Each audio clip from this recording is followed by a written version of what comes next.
Alors, un article sur contrepoint.org, batterie à charge rapide, les limites de la physique. Alors, ça va être un peu long, je vous préviens tout de suite, attendez-vous à 6-7 minutes.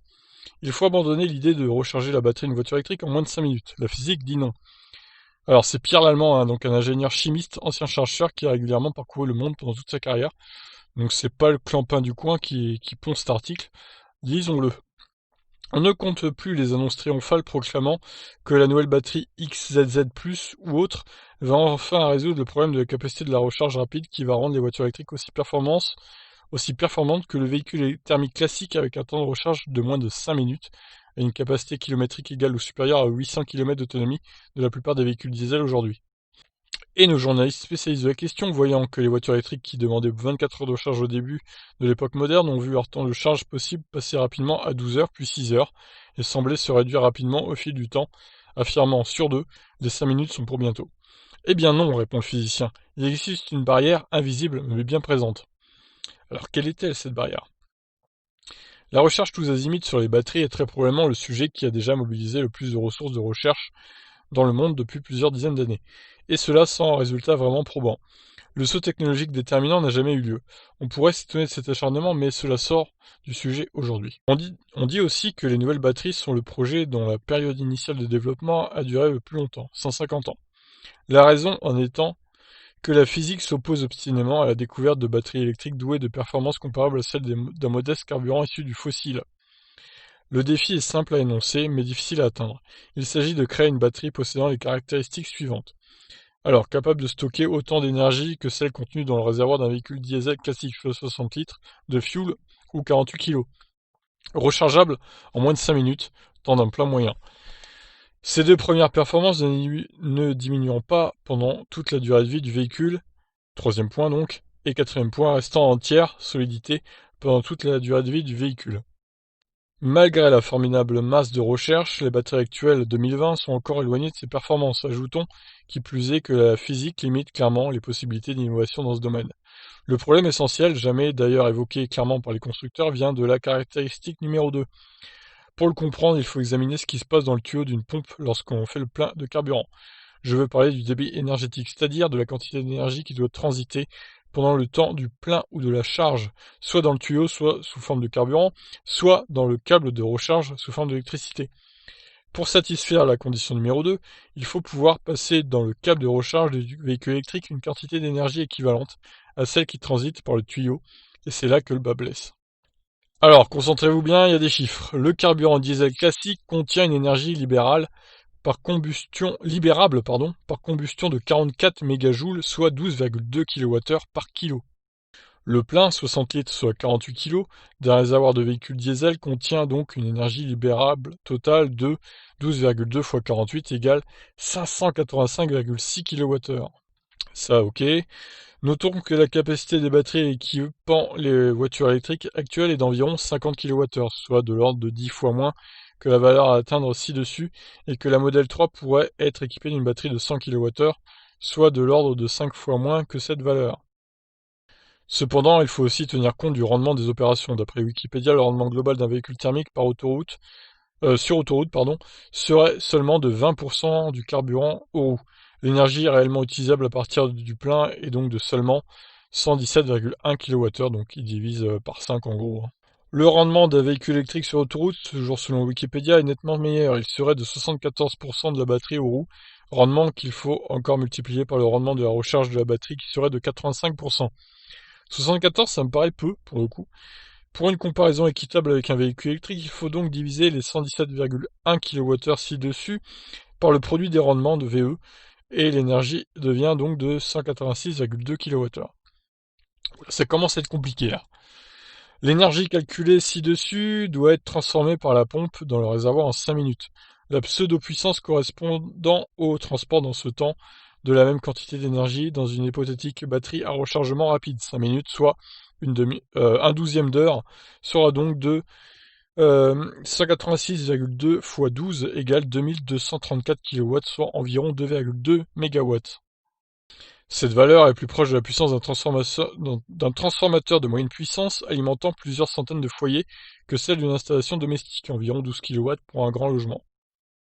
Notons que, comme il s'agit de transférer une quantité d'énergie électrique d'un générateur à une batterie, et cela dans un temps donné, le résultat de la division de la quantité d'énergie par le temps correspond bien dans ce cas à la puissance électrique du générateur de recharge. C'est une quantité d'énergie électrique importante qui doit être transférée dans un temps relativement court.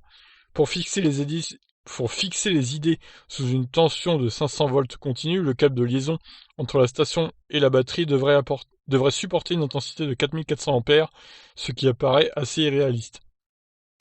En effet, même en admettant que la batterie soit modifiée pour pouvoir recevoir une charge sous 500 volts continu et 4400 ampères, et que l'on puisse installer une borne de recharge fournissant ces caractéristiques, la puissance demandée, plus de 2 MW, est telle que cette borne ne pourrait être installée que dans certains sites précis et peu nombreux, et qu'il ne serait pas question d'installer deux bornes au même endroit, ce qui correspondrait à une puissance de 4,4 MW. Le câble capable de supporter les 4400 ampères demandés devrait, d'après les données de l'ABAC P14, être une barre de cuivre de 225 par 20 mm pour pouvoir supporter l'intensité avec un réchauffement limité à 30 degrés au-dessus de la température ambiante. Ce genre de dispositif poserait des problèmes quasi insolubles quant à la connexion proprement dite, qualité des contacts, ainsi qu'au positionnement précis du véhicule par rapport à la barre d'alimentation. Reconnaissons que ces contraintes sont telles qu'elles éliminent à la fois l'existence possible de stations de charge régulièrement réparties le long des routes, mais également celle d'une configuration des batteries et des systèmes de liaison capables de supporter ces contraintes.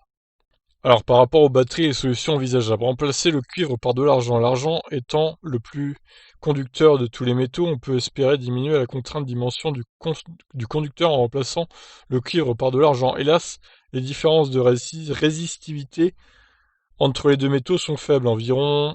Alors, cuivre, 1,72 micro-ohms centimètre, argent, 1,59 micro-ohms centimètre. J'imagine que ça se dit comme ça. Ce remplacement peut modifier au mieux de quelques pourcents les dimensions des conducteurs sans amélioration fondamentale. Ouais, bon, ça améliore un peu les choses, mais pas énormément, quoi. Bon, on a bientôt fini, hein, je vous rassure, c'est bientôt la fin, parce que c'est un peu long, même pour moi. Alors, utiliser la supraconductivité, il est possible de transporter un courant de 4400 ampères dans un matériau supraconducteur maintenu à une température inférieure à sa température critique par une circulation d'azote liquide, donc de moins 195 degrés. Comme la résistance d'un tel conducteur est nulle, ces dimensions peuvent être telles que le conducteur soit souple. L'inconvénient majeur du système est l'obligation de maintenir le conducteur à sa température de fonctionnement, ce qui impose une longue station de réfrigération à très basse température. De plus, cette solution ne peut pas être étendue facilement au conducteur interne du véhicule, ce qui restreint l'avantage de la supraconductivité. Alors, nouveau point, se contenter d'approcher sans atteindre les objectifs critiques.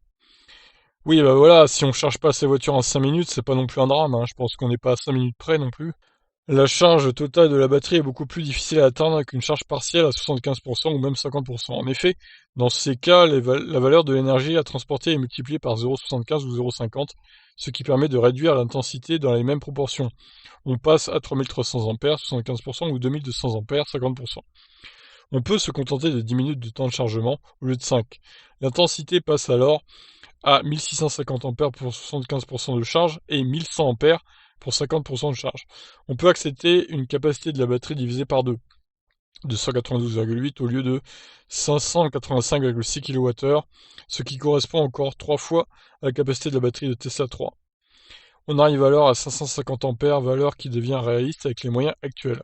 Cette valeur peut encore être divisée par 2 pour arriver finalement à 275 ampères si on accepte de monter la tension de recharge à 1000 volts. Alors moi, ce que je me pose comme question, c'est quel intérêt d'avoir une batterie si grosse en fait? Parce que 600 kWh de batterie dans une voiture, c'est pas 1000 km que tu fais, c'est plutôt 2000 en fait, voire 2500. Et à quoi ça sert? Ça sert à rien au final. Même 300 kWh, il parle de 300 kWh là, mais 300 kWh, tu fais 1500 km d'autonomie avec, hein. Et c'est déjà énorme, hein, donc est-ce qu'il y a vraiment besoin de ça? Moi, j'en suis pas sûr, hein, non plus. Bon, bref, poursuivons.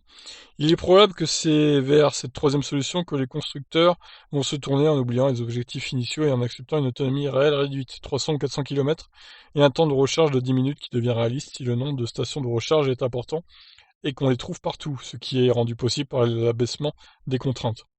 Conclusion, ouais, ça fait déjà 10 minutes, oh là, ouais, quand même, c'est long là.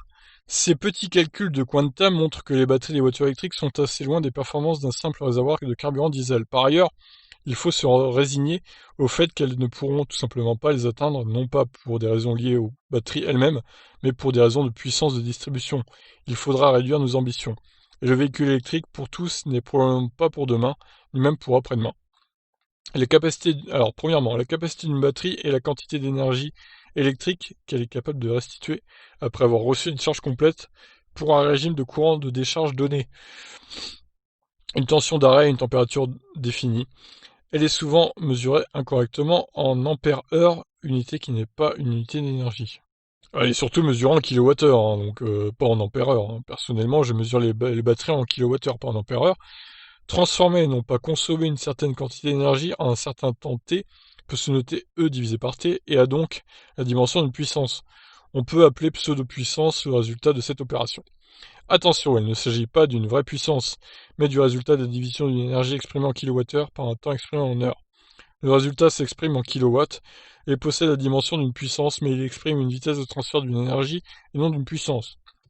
Quatrième et dernier point, Tesla et Porsche envisagent des bornes de recharge capables de recharger un véhicule en une poignée de minutes, ce qui nécessiterait, d'après l'article en référence, une puissance d'alimentation de 600 kW.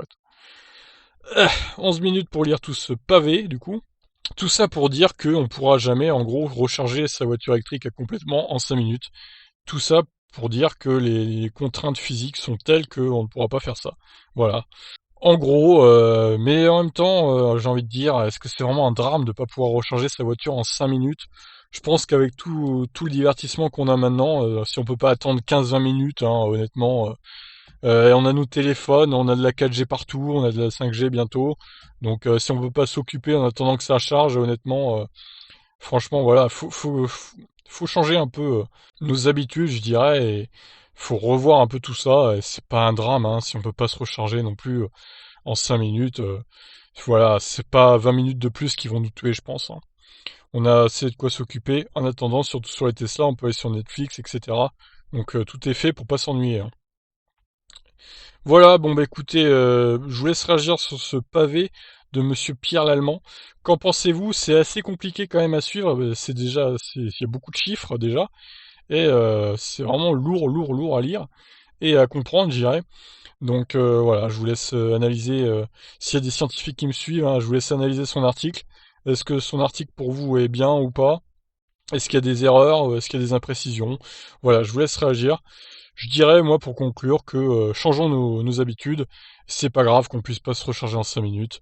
Même si c'est 25-30 minutes pour arriver à 100%, ça sera déjà très bien. Sur ce, je vous laisse réagir. Ciao.